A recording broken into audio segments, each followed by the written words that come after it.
Let's explore one of the most striking maps in the Lifechanyuan teaching, the cosmic labyrinth. The universe, it says, is laid out as 36 Bagua formations, a taxonomy of confinement, and a path to liberation.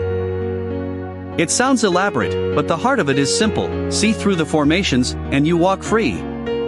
Let's take it apart, step by step. Start with the architecture itself. These 36 formations are not mere obstacles in your way, they are the systemic programs of the cosmos, a heaven-spanning net designed to keep everything in orderly harmony. Think of it as a spider's web. It keeps each layer of life thriving in its assigned space, and it's the source of the whole cosmic game: power, fame, attraction, and emotion. But here is the mercy in it: the net is absolute, yet always left open on one side, for anyone who genuinely seeks the way out.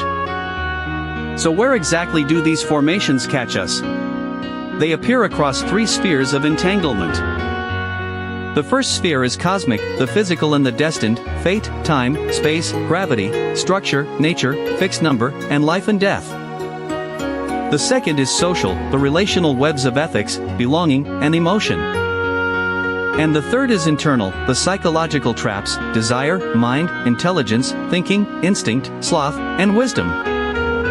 To transcend, you have to learn to walk through all three: the physical cosmos, the social fabric, and the inner psyche. Let's enter the first sphere, the gravity of fate. The fate formation is a final accounting of past karmic information, a program of fixed numbers assigned to you at birth. Complaining is futile, so accept it calmly while working toward the next elevation.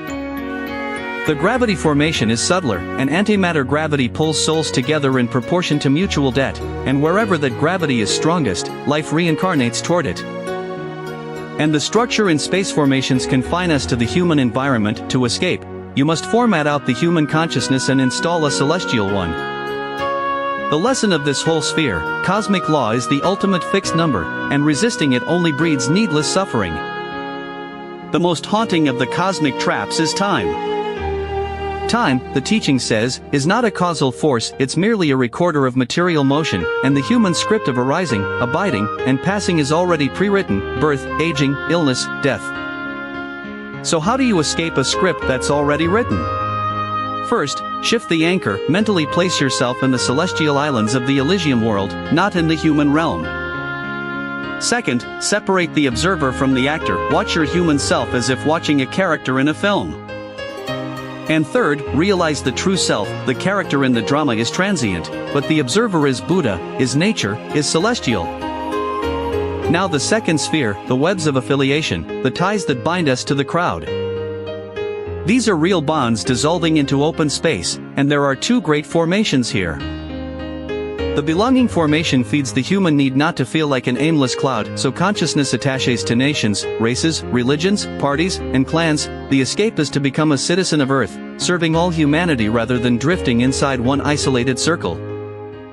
The ethics formation, called Luan, traps us in generational rank, seniority, and social roles that keep us sleepwalking through reincarnations. The escape is to cultivate a complete, independent personality governed only by the greatest creator, while still repaying every necessary earthly debt. And then the hardest formation of all to escape: emotion, or Ching. Every layer of life has its own emotion, and as long as your heart clings to one specific individual, you remain caught in the web. The way out is not to kill feeling, but to transmute it, dilute the parent-child bond, and deepen it into devotion to the Tao. Dilute the pull of sibling and friend, and deepen it into love for all things in the universe. Dilute exclusive romantic attachment, and let it open into a free-flowing, celestial affection. The day will come when your heart has nothing left to cling to, and that is the day you've escaped the emotion formation. The third sphere is the prison of the psyche, the traps we build inside our own minds.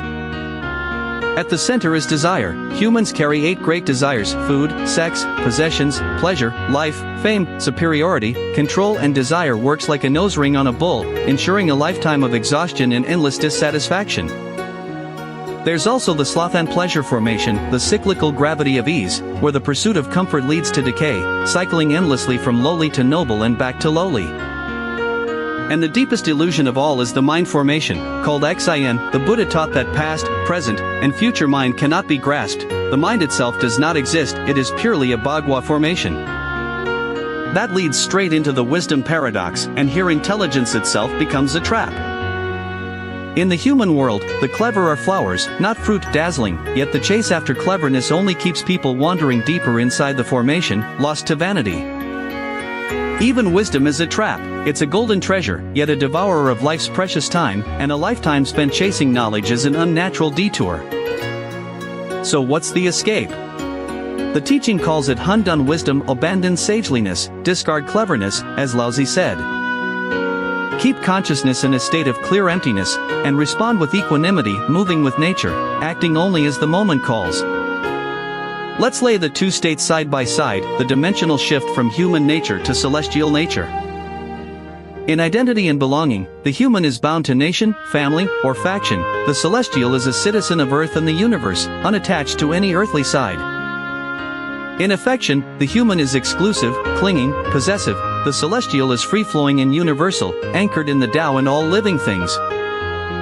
In state of mind, the human is fixed in grasping, endlessly pursuing cleverness. The celestial abides nowhere, format cleared, resting in clear emptiness. And in action and instinct, the human is driven by survival programs and fixed patterns. The celestial flows with natural freedom, responding to affinities as they come. Here's the synthesis, and it's a relief. You do not need 36 different keys to escape 36 different rooms. Watch the whole structure, the formations dissolve, and what remains is emptiness, the single root. Because every formation, cosmic, social, or internal, relies on one thing, a point of attachment.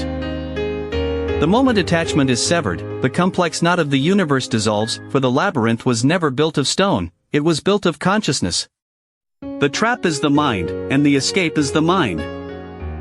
Which gives us the master key, a clear, independent consciousness.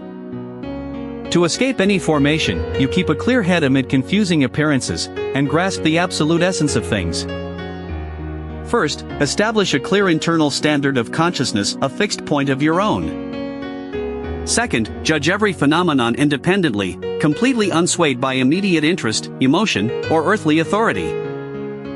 And the ultimate test, let nothing, not wealth, not beauty, not scriptures, not masters, not gods, not even the Jade Emperor himself, move your soul from its direct alignment with the greatest creator. So we return to the source. The net is always open on one side, there is always a way out for those who seek it.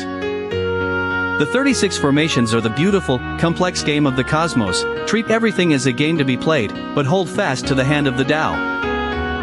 Shed the heavy gravity of human nature, realize the clear emptiness of the celestial mind, and sail toward the ideal shore of life.